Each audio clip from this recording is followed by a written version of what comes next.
Monday Night Raw. I'll do the show.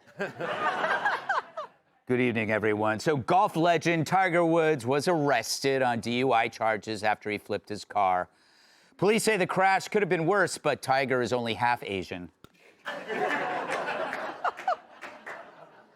Despite his repeated crashes, Woods says he won't hire a driver because he doesn't want anyone to know his whereabouts, meaning his girlfriend and his other 3 girlfriends.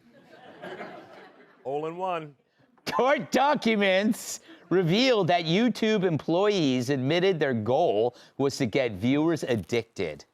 Well, they'll never be able to accuse Fox of that. Not with this guy on the payroll. He's our Narcan. Trump spilled details about a massive doomsday bunker being built under the new White House ballroom. It's not for a nuclear war, he says. It's for Don Jr. to shelter in place in case Kimberly returns. Oh, wow. Hey, she's in Greece. To aid the war effort in the Gulf, the U.S. is considering deploying SEAL Team 6. And if that doesn't work, they might even send in Whale Team 4.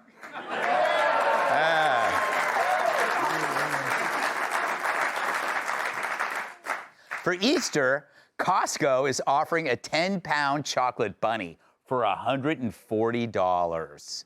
It's apparently so expensive because it takes 3 workers to hold the bunny down while it's smothered in chocolate.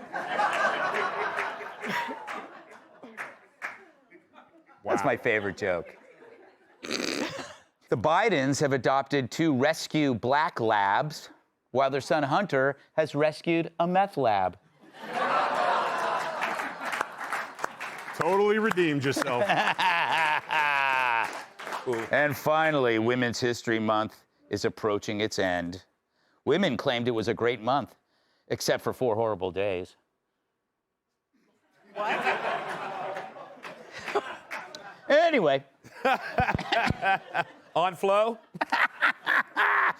So, the No Kings protest popped up across the country this Saturday. It's the only place where a man in a dress can scream, "My body, my choice," next to a Hamas supporter who would gladly trade him for 3 cows.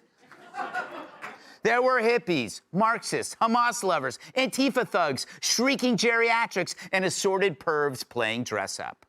So what got all of them there? Well, money. At heart, these anti-capitalists still get out of bed for a buck. According to a Fox Digital report, this grassroots movement is actually backed by 500 groups with a combined $3 billion in revenue. George Soros' pet project, the political advocacy group Indivisible, took the lead. But also behind the protests was a network of radical socialist and communist organizations funded by an American commie tech tycoon living in China, which means those grassroots are as organic as that thing on Maxine Waters' head. Not very. But still, after all the dancing hippos and aging singers have gone home, Trump is still president, and Biden and Harris are still not. And even those protesters know Trump didn't inherit the throne. He became only the 2nd president to serve non-consecutive terms after Grover Cleveland. Even Cleveland. But it's not about being right, it's about being seen. And what did you see? 3 groups, celebs, politicians, and the crazies they egg on. From the first group, a has-been actor has to look down 10 times at recipe cards to give what was supposed to be a 30-second heartfelt speech. I mean, how can this be happening? How can this be happening? Look at the power of the No Kings National Uprising. Look at the power of the No Kings National Uprising. Afraid of Trump? Please. No, they should be more afraid of us. Man. This guy is so dumb, he got brain damage from playing a boxer. Then there's John Lithgow, who couldn't make it outside, but that didn't stop him from humiliating himself. I figured I would recite a poem that I wrote about 6 years ago in a book I released back then called Trumpty Dumpty Wanted a Crown. Trumpty Dumpty wanted a crown to make certain he never would have to step down. He wanted a robe made of ermine and velvet. The Constitution, he wanted to shelve it. He used this moment to plug a book that's 6 years old. And John, I'm probably going to be the first person to tell you this. It sucked. You're not Cat in a Hat. You're more like douchebag in a helmet. Of course. Oh. Yeah. Oh. Yeah, that was hard A lot stuff. of rage in there. Oh, man. Rage, Greg. I hate John Lithgow. Of course, you had Tim Walz pledging his undying love to his core constituents, Somali scam artists. I will add a special thank you and a special acknowledgement that we will never leave the side of our Somali Minnesotans. Here's our pledge to you. Our Somali Minnesotans, your great-grandchildren will still be here when that orange clown is in the dustbin of history. You will be here. Well, you will be here. That's great news. I guess your great-grandchildren will still be leering the alphabet. But I know what you really want, the required montage of future MS Now anchors. No death camps on American soil. No cats? No death camps. So they can shove it up their little tushies and smoke it. It's a takeover, it's a takeover, a hostile government takeover. Sacrifice yourself, attack, put your white supremacy back.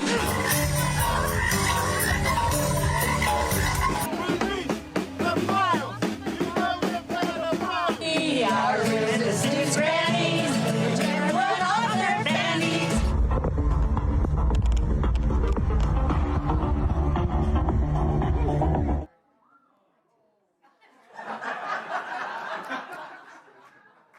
Holy What is that? I mean, I'm not even sure Sherrod would hit that.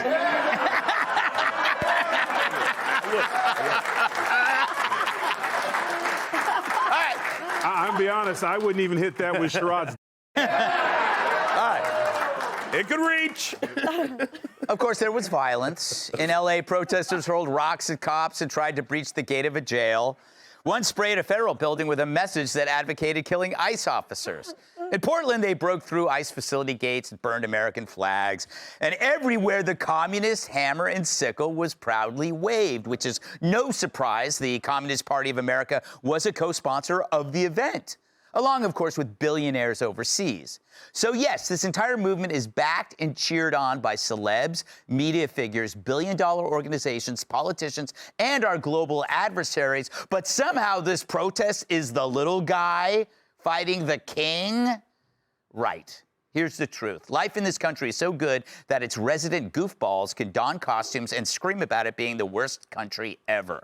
Sorry, there are no kings here, but there are elites who support democracy only when they win. And when they lose, they throw a tantrum and dress it up as revolution and hope nobody notices the billion-dollar machine behind it. And when that doesn't work, they throw rocks from the ample supply located within their own heads. Let's welcome tonight's guest. She's worth her weight in gold, which is $12. Financial analyst Heather Zamaraga.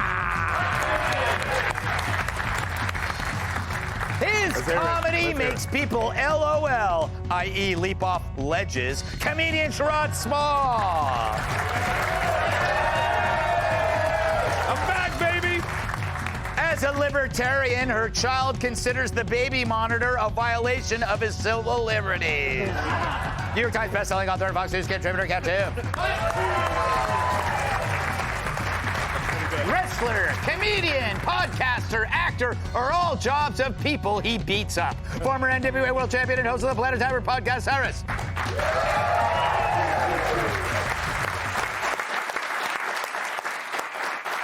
Heather, always a pleasure to see you. Thank you. You too. Oh, thank you. Stop flirting with me. What do you make of like the financial underpinnings of this event, where, I mean, it's almost like the $3 billion is designed to create something that generates more money for this. Right, there's a lot of money behind it. 3,000 of these planned around the country. I haven't seen one or been a part of one yet. It was interesting to me to see that they were dressed up as frogs. I hadn't seen that yet. I'm wondering what the meaning is behind the frog outfits. Do these people not have a job? Like, if I told my job, hey, I'm going to go stand outside today for whatever reason and hold a sign, I'm pretty sure that I would be fired. But it's on Saturday. Still. I think I plugged a hole in your theory, Heather. Not allowed. No, they have me working like 7. Most Americans work weekends, 24/7. Yeah. Yeah, just maybe not you, but and you're lucky. You used to have your show on Saturday night. That's true. So if they're mad saying that he is a dictator, I believe Joe Biden was president between 2016 and 2020, right? Yeah. So you had Trump the first time, voted out, voted back in again by popular demand. And if he was actually a king, I'm pretty sure you actually would not be able to protest. That is so true. An obvious point, and I salute you. Sherrod, there were quite some available women in that march there. I'll bring a frog, too. I'm not. But a lot of people came out, Greg. You can't front on that. It was a lot of people out there, but here's the thing. White people, y'all got to get better at protesting. Yes. Y'all ain't got it. Y'all ain't got that, that swag. Why is that? What do you think is wrong with us? First of all, the rhythm was off on the march. Y'all was all over the place. Yes. I mean, and this was pretty much a white people's march. This was y'all thing. Yes. But we did enough protest. We got our steps in already. We got in our steps. This was you. Did you? Okay, you got to be honest with me. Yeah. You don't know a single person who was there. I know a couple people who were there. Yeah, who? They're all white people. Yeah. But I know a couple people who went out to it, and plus you couldn't help but be at it. They're ex-girlfriends. Well, they don't know their exes yet, so let's throw that out.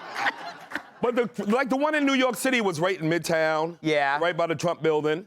So even if you're walking around and then they walk down to Washington Square Park, so you're going to be at the parade, at that protest, if you like it or not, at some point. Yeah, that is true. That is true. And it is entertaining, Kat. Got to get the rhythm together, though. They got to 1-2 No, step. they're just a bunch of old white people, and they don't have anything to do, Kat. This is kind of like, this has replaced mall walking. Remember mall walking?